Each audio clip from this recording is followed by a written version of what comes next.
네, 안녕하십니까. 네, 부동산 공부 열심히 하고 계시죠? 예. 근데 비가 와가지고, 예, 더위가 좀 꺾인 것 같습니다. 계절이 금방 지나갈 것 같아요. 자, 오늘은요, 5분간만 짧게, 부동산 소식 한두 가지만 좀 살펴보려고 합니다. 현재 그 분양가 상한제 때문에, 대한민국 부동산이 시끄럽죠. 그래서 각자 나름대로 분석을 하고, 여러 가지로 뭐 부동산의 전망, 예상, 그리고 앞으로 어떻게 될 것인지 걱정도 많고, 특히 재건축, 재개발 지역은 현재 뭐 대혼란 상태인 것 같은다. 그런데 국토교통부가 주무부처죠. 김현미 장관이 이 제도를 전격적으로 실시했기 때문에 뭐 블로그라든가 카페 이런 잔챙이들 분석 백날 봐봐도 필요가 없습니다. 이 제도를 얼마나 심사숙고한 다음에 정책을 발표를 했겠어요. 그러다 보니까 주무부 장관의 발언을 면밀하게 분석해 보는 것이 부동산 정책을 정확하게 분석하는 기본이라고 생각합니다. 자, 오늘은요 8월 15일이고요. 광복절이죠. 우리 광복절 날에도 간단하게 부동산을 한번 공부해 봐야 되는 운명인 것 같습니다. 자, 일단은 타이틀을 보면 강남 3.3제곱미터당 한 평에 1억을 맞겠다는 것이 본 제도의 취지다, 이렇게 노골적으로 제목을 달았죠. 자, 일단은 김현미 장관이 이 분양가 상한제를 발표하게 된 원인을 이렇게 말을 하고 있습니다. 한번 볼까요? 현재 그 분양가 상한제를 들고 나온 이유가 강남 재건축 시장의 분양가가 전체 집값을 올리기 때문이다. 서울 강남 재건축 시장의 과열 추세와 연관을 지었다. 그리고 두 번째로는 전 정부들이 부동산 규제를 지나치게 완화했다. 그래서 부동산 폭등 상태가 됐다, 이렇게 보고 있습니다. 세 번째로는 고분양가가 강남 재건축에 집중되다 보니까 뭐 투기 세력이라든가 많은 수요 세력이 집중되다 보니까 이것이 분양가가 기존의 구축 아파트까지 전체 부동산 시장 가격을 끌어올렸다, 이렇게 분석을 하고 있습니다. 그러면서 예를 들었는데 수도권의 과천 민간택지 있죠. 평당 4천만 원이 넘으면서 상당히 시끄러웠습니다. 서울 강남도 아니고 과천인데 평당 4천만 원이다. 상당히 약간 충격적이었죠. 과천이 4천만 원이면 강남은 당연히 과천보다는 더 높게 책정해야 되지 않겠냐 하면서 평당 6천, 8천 이렇게 책정할 가능성이 높다. 이런 악순환의 고리를 끊기 위해서 상한제를 채택했다, 이렇게 말을 하고 있습니다. 그러면서 전매 제한에 대해서도 강화한 이유에 대해서도 설명을 했습니다.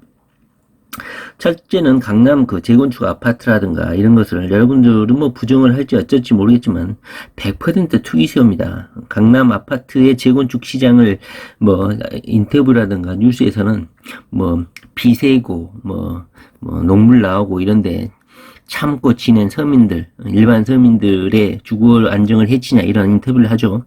다 개소리입니다. 투기 세력들입니다, 전부 다. 이런 투기 세력들을 막기 위해서 대부분의 강남의 재건축 시장이라든가 분양권 시장들은 서로 사고 팔는, 한마디로 투기 세력들의 거래의 장이죠. 무주택자들의 거래의 장이 아니라 투기 세력들, 서울 내에 있는 투기 세력뿐만 아니라 해외에서 건너온 투기 세력들, 지방 알부자들 있죠. 지방에서도 부자들 엄청나게 많죠. 그런 부자들이 강남에 집중되죠. 상경 투자를 하죠. 그리고 부동산 카페라든가 뭐 이런 공부 스터디에서도 다 집 한두 채씩 다주택자들이죠. 걔네들이 강남에 입성하기 위해서 생애 목표를 삼고 공부를 하잖아요. 그러다 보니까 이런 강남 아파트들이 사고 팔기 위한 아파트로 전락을 해버렸다. 그래서 그러면 실거주자들이 주거 환경이 불안해질 수밖에 없고 10년을 살게 하면서 집을 시세 차익 때문에 사고 파는데 활용하지 못하도록 하는데 목적을 뒀다, 이렇게 말하고 있습니다. 그러면서 공급이 위축되면은 더 부동산이 폭등하지 않을 것이냐, 이렇게 많은 사람들이 주장을 하고 이런 우려를 표시하니까 거기에 대해서도 아마 다들 공부를 해보고 아마 국토부 장관도 발표를 했겠죠. 실질적으로 과거에 이런 분양가 상한제의 그 전력을 분석을 해보니까 2007년도에 분양가 상한제를 실시했는데 실제로는 3년 후부터 본격적으로 재건축 시장이 공급이 많이 이루어졌다. 오히려 공급이 많이 이루어졌다. 상한제 실시 이전보다도 훨씬 많은 재건축 재개발 사업이 이루어졌다. 그러니까 그런 공급량 축소는 걱정하지 않아도 된다. 기후에 가깝다. 대부분들은 분양가 상한제를 실시하면 공급이 줄어서 폭등 장세가 되지 않을까 이렇게 분석을 하는데 주무 부서인 국토부에서도 이미 다 공부를 했겠죠. 오히려 재개발 재건축 사업이 2, 3년 후에 더 원활하게 이루어졌다. 그런 논리라면 우리도 2019년 9월 달부터 분양가 상한제가 실시가 되면 조금은 부동산 시장이 혼란스럽겠지만 결국은 분양가 상한제가 문재인 정부 내내 그리고 김현미 장관이 재임하고 있는 내내 유지가 된다면 2019년부터 2, 3년 후부터는 재건축 시장이 결국 포기를 하고 재건축 재개발 사업이 오히려 정상 궤도로 올라와서 공급이 이루어질 것이다. 결국 재건축은 고우할 것이다. 공급이 늘어날 것이다. 이렇게 김현미 장관은 보고 있는 것 같습니다. 그리고 김현미 장관이 이번 개각에 포함되지 않음으로 인해서 김현미 장관이 재임하고 있다. 국토부 장관으로. 그럴 때는 강경정책 그리고 지난 정권이 실수한 부분까지 다 체크를 한 것 같아요.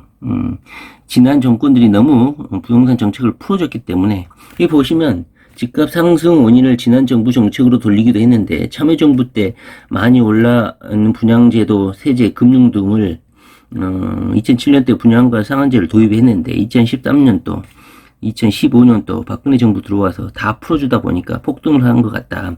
부동산 규제를 풀어주지가 않았으면 부동산이 안정화가 됐을 텐데 정부들이 너무 경기가 좀 침체를 하고 그러면 제도를 좀 풀어버리는 그런 실수를 했다. 나는 그런 실수를 안 할 것이다. 이렇게 주장을 하고 있는 것이죠. 우리 김현미 장관.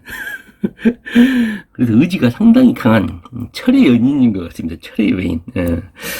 자, 일산 지역구 국회의원이죠.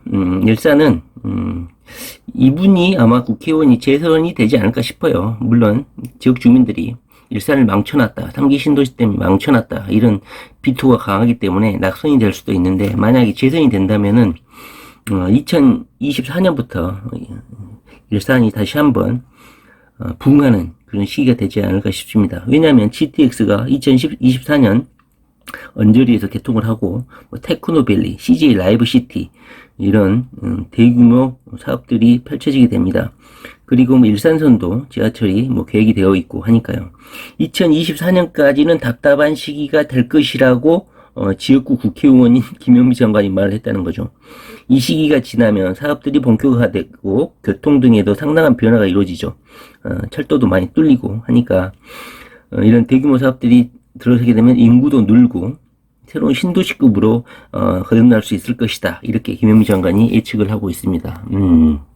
저는 김현미 장관이 일산에 다시 재선이 됐으면 좋겠어요. 왜냐하면 자기 스스로가 벌린 3기 신도시라는 정책 때문에 김현미 장관이 일산에 지고 있는 빚이 있잖아요. 부채의식 때문에 오히려 더 열심히 아마 정책을 일산에 유리한 정책들을 입안을 하게 되지 않을까 싶어요. 왜냐하면 자신이 벌여놓은 정책 때문에 일산 주민들이 많이 고통을 겪고 있잖아요. 그리고 국토부 장관까지 했고 부동산 정책을 또 훌륭히 잘하고 있는 거예요. 일반 대중들이 봤을 때는 그런 파워, 입지를 고려했을 때 아마 일산으로 국회의원으로 재선이 되면 많은 정책들, 개발 공약들 이런 것들을 추진할 수 있는 그런 능력이 있을 것이다. 그렇게 생각합니다. 다른 뉴스로는요. 분양가 상한제가 발표되고 집값이 어떻게 될 것이냐 다들 궁금하셨죠. 현재 광명, 분당, 하남, 과천 전부 다 가격이 하락하고 있습니다. 서울 동남권은 파장이 컸고 걔도 하락하고 있죠. 하락하고 줄고 반토막 떨어지고 있고 이런 상황이 지속되고 있습니다. 거래는 소강 상태고 그리고 광동 둔촌 주공 있죠. 초대형 재건축 단지는 매물이 쏟아지고 있다. 이것입니다.